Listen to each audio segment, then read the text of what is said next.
Bismillahirrahmanirrahim. Assalamualaikum warahmatullahi wabarakatuh. Waalaikumsalam warahmatullahi wabarakatuh. Alhamdulillahirabbil alamin wa bihi nasta'in ala umurid dunya waddin.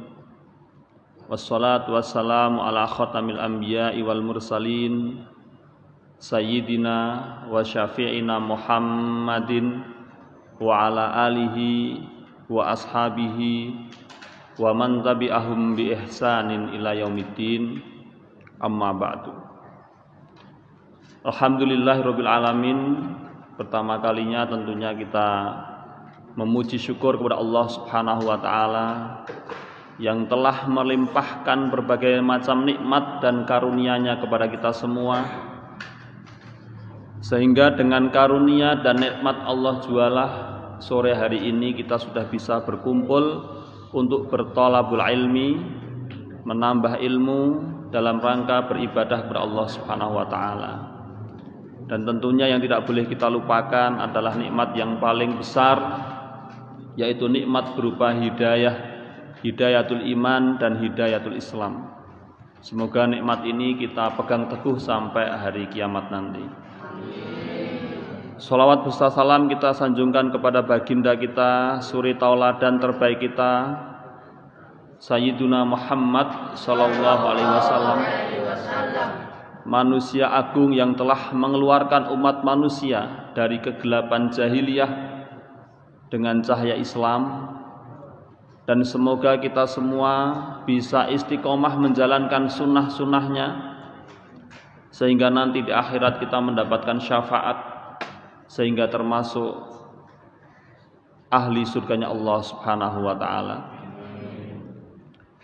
Anak-anakku sekalian yang dirahmati Allah Subhanahu wa taala,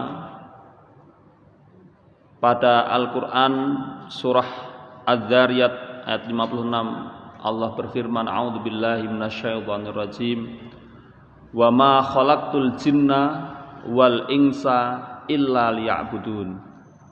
Dan tidaklah aku ciptakan jin dan manusia kecuali untuk beribadah kepadaku. Secara tersurat dengan jelas ayat ini mengajarkan kepada kita bahwa tujuan diciptakannya jin adalah untuk mengabdi, untuk beribadah kepada Allah Subhanahu. Tidak ada yang lainnya. Maka seyogianya hidup kita di dunia ini semuanya harus bernilai ibadah di mata Allah Subhanahu. Terlebih saat ini kita sudah berada di bulan yang mulia, yaitu bulan Ramadan. Seharusnya semangat beribadah kepada Allah semakin besar. Jangan sebaliknya, ibadahnya justru semakin kendor. Tentunya ini harus kita hindari. Pupuk semangat beribadah dengan sebaik-baiknya. Terkait dengan pentingnya ibadah ini, akan kami sampaikan sebuah kisah yang disampaikan oleh Hujjatul Islam Asy-Syaikh Al-Imam Al-Ghazali dalam kitabnya Mukasyafatul Qulub. Dalam kitab ini beliau menceritakan ada salah seorang hamba Allah yang orang tersebut sangat rajin ibadah. Saking rajinnya, amalan-amalan sunnah tidak pernah ditinggalkan. Amalan sunnah saja tidak ditinggalkan, apalagi amalan yang wajib. Ketika yang lain tidur nyenyak, dia bangun untuk melaksanakan sholat tahajud. Ketika yang lain hangat di dalam selimutnya, orang ini kedinginan karena dinginnya air wudhu di tengah malam. Orang tersebut disebut dengan nama Abu bin Hisham. Suatu malam ketika Abu bin Hisham ini keluar untuk melaksanakan sholat tahajud, menuju ke kamar mandi. Zaman dulu mungkin kamar mandinya belum seperti kita ya. Ibaratnya pergi ke sumur untuk berwudu, tiba-tiba dia dikejutkan dengan sesosok makhluk yang tinggi besar. Makhluk tersebut membawa buku yang sangat besar. Mungkin kalau yang ditemui makhluk itu anak-anak mungkin sudah lari terbirit-birit, kaget, ketakutan. Tapi Abu bin Hisham tidak. Melihat makhluk tersebut, beliau bertanya, "Ya fulan, wahai Kisana, siapakah engkau? Kok tiba-tiba sudah muncul di sumurku?" Tentunya ini Ustadz ceritakan dengan bahasa Ustadz ya, tidak persis di kitabnya. Kemudian makhluk itu menjawab, "Saya malaikat." Jawabnya gitu. Mendengar makhluk ini menjawab malaikat, Abu bin Hisham ini kaget sekaligus bangga. Kenapa? Lah didatangi malaikat. Padahal belum tahu ya, siapa tahu malaikatnya malaikat Israel. Berarti sudah mau mati kan gitu. Kemudian dia tanya lagi, "Lalu apa tujuanmu datang ke sini wahai malaikat?" Dijawab, "Aku diutus oleh Allah Subhanahu wa taala untuk mencari hamba-hamba kekasih Allah Subhanahu wa taala. Untuk mencari orang-orang yang dicintai oleh Allah Subhanahu wa taala." Mendengar jawaban ini, Abu bin Hisham semakin bangga. Wih, didatangi malaikat yang tugasnya mencari hamba yang dicintai oleh Allah. Padahal kalau hamba dicintai oleh Allah Subhanahu wa taala, pasti hamba itu akan selamat baik di dunia maupun di akhir. Abu bin Hisham hatinya, waduh, gue nih, ya kan gitu. Saya termasuk nih, kan gitu. Secara saya ini ahli ibadah. Tahajud rutin tidak pernah tertinggal. Yang lainnya ngorok, saya bangun. Supaya yakin, Abu bin Hisham bertanya kembali, "Lalu yang engkau bawa itu apa malaikat? Kok besar banget bukunya?" Gitu. Dijawab oleh malaikat, "Kitab ini berisi daftar nama-nama hamba yang masuk klasifikasi hamba yang dicintai oleh Allah Subhanahu wa taala. Kekasih-kekasih Allah ada di buku ini semua." Untuk mengobati penasarannya, Abu bin Hisham bertanya, "Kira-kira nama saya ada enggak di situ? Tolong carikan." Akhirnya dicari, dibuka satu persatu, dibolak-balik lembarannya, sampai halaman terakhir tidak ada nama Abu bin Hisham. "Wih, bro, namamu enggak ada." Gitu. Mendengar itu dia kaget, kok bisa? Mungkin Anda salah lihat, mungkin Anda kurang teliti. Coba dong carilah lagi, ibaratnya dicari lagi sama malaikat. Lembar pertama dibuka, begitu sampai lembar terakhir nama Abu bin Hisham tidak ada. Loh, kok bisa tidak ada? Salahku apa? Saya ini ahli ibadah, kok bisa nama saya tidak masuk pada buku catatan orang-orang hamba-hamba yang dicintai oleh Allah Subhanahu wa taala. Kemudian malaikat menjelaskan, "Wahai Abu bin Hisham, bukannya aku tidak tahu engkau ini ahli ibadah.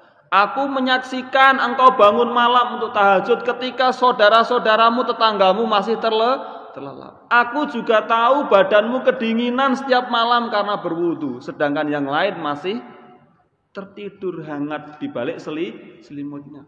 Tetapi Allah melarangku untuk mencatat namamu di kitab ini. Lalu apa gerangan Allah melarang engkau wahai malaikat untuk mencatat namaku?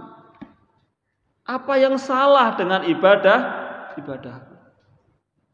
Kemudian malaikat menjelaskan, "Memang benar engkau beribadah, amalan sunnah engkau kerjakan, tetapi ketahuilah wahai Abu bin Hisham, ibadahmu itu hanya untuk dirimu sendiri, hanya engkau ceritakan, hanya untuk engkau banggakan, biar engkau terlihat sebagai orang soleh. Tetapi di sisi lain, engkau tidak menengok kepada tetanggamu, engkau tidak menengok kepada saudaramu, engkau hanya memikirkan kepentinganmu sendiri. Engkau memejamkan mata bahwa di sekitarmu ada orang yang kelaparan. Engkau tahu dia kelaparan, tidak engkau beri makan.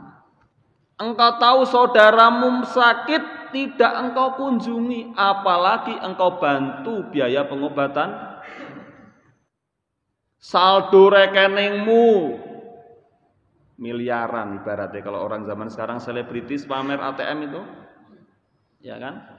Miliaran saldonya, tapi ada anak yatim yang tidak bisa sekolah, kamu cuek saja. Ibaratnya seperti itu. Engkau hidup enak, tetapi tetanggamu kesusahan, engkau tidak memikirkan. Mendengar jawaban tersebut, Abu Bunisa menangis, tersungkur, menyesali segala perbuatannya selama ini. Anak-anakku yang dirahmati Allah Subhanahu wa taala, kisah yang disampaikan oleh Hujjatul Islam Asy-Syaikh Al-Imam Al-Ghazali rahimahullah dalam kitab Mukasyafatul Qulub setidaknya mengajarkan kepada kita bahwasanya ibadah yang menjadi tujuan utama diciptakannya manusia haruslah didasari atas dasar mencari ridha Allah Subhanahu wa taala. Tidak boleh karena merasa biar dianggap orang soleh atau untuk memupuk kebanggaan, untuk menggaransi, wah saya ahli surga sudah rajin beribadah. Ibadah harus ikhlas, betul-betul mengharap ridha Allah Subhanahu wa taala. Ada orang atau tidak orang, ibadah kita tidak pernah berkurang. Pelajaran yang kedua, dan ini yang mungkin sering kita lupakan, bahwa ibadah kepada Allah Subhanahu wa taala itu maknanya sangat luas. Ibadah itu tidak melulu kaitannya dengan masjid. Tidak hanya sholat, tidak hanya baca Quran, dan ibadah-ibadah privat lainnya. Tapi ibadah yang tidak boleh dilupakan juga ibadah yang kaitannya dengan masalah sosial kemasyarakatan. Jangan sampai kita menjadi sultan. Ada sultan apa biasanya? Sultan Andara, Sultan Bintaro, Sultan Purwodadi, Sultan Sukoharjo misalkan. Tapi tetangganya kemiskinan, dia diam saja. Tetangganya kelaparan, dia diam saja. Ini kritik bagi kita semua anak-anak. Dan ini kelemahan umat Islam dewasa ini. Banyak umat Islam yang strata sosialnya sangat tinggi, yang kaya raya, tapi sungguh sangat ironis, masih banyak juga umat Islam yang kesusahan. Oleh karenanya pada momen bulan Ramadan ini marilah kita tingkatkan kepedulian sosial kita kepada orang lain. Jangan sampai kita hanya memikirkan enaknya diri kita sendiri. Yang penting saya kaya, yang penting saya sehat, tidak peduli dengan tetangga. Jangan sampai kalian bisa kuliah sampai profesor misalkan, tapi sepupunya SD saja tidak lulus karena tidak punya biaya.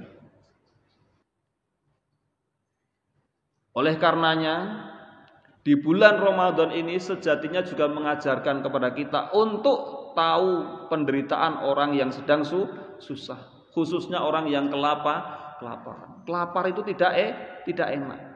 Diajarkan dengan berpuasa itu supaya kita tahu lapar itu tidak enak.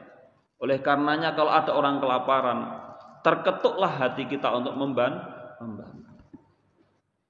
Anak-anakku yang dirahmati Allah Subhanahu wa taala. Semoga ketika kita nanti hidup di masyarakat luas, menjadi apapun status diri kita, janganlah menjadi orang sebagaimana yang dicontohkan oleh kisah tadi. Kita buka tangan kita, hati kita untuk membantu orang yang sedang kesusahan. Karena di balik harta kita yang berlebih, Allah menitipkan rizki bagi orang lain yang sedang kesusahan. Semoga Allah menjadikan kita orang yang mulia karena kekayaan kita dan karena kedermawanan kita. Jangan sampai Allah menghinakan kita dengan kekayaan kita karena faktor kita enggan membantu orang lain. Na'udzubillahi min syarri. Saya kira untuk pertemuan sore hari ini hanya ini yang bisa saya sampaikan. Semoga Allah Subhanahu wa taala selalu menunjuki kita ke jalan yang diridhoinya dan mohon maaf apabila ada hal-hal yang kurang berkenan. Wa aqulu qouli hadza wa astaghfirullah li wa lakum. Assalamualaikum warahmatullahi wabarakatuh.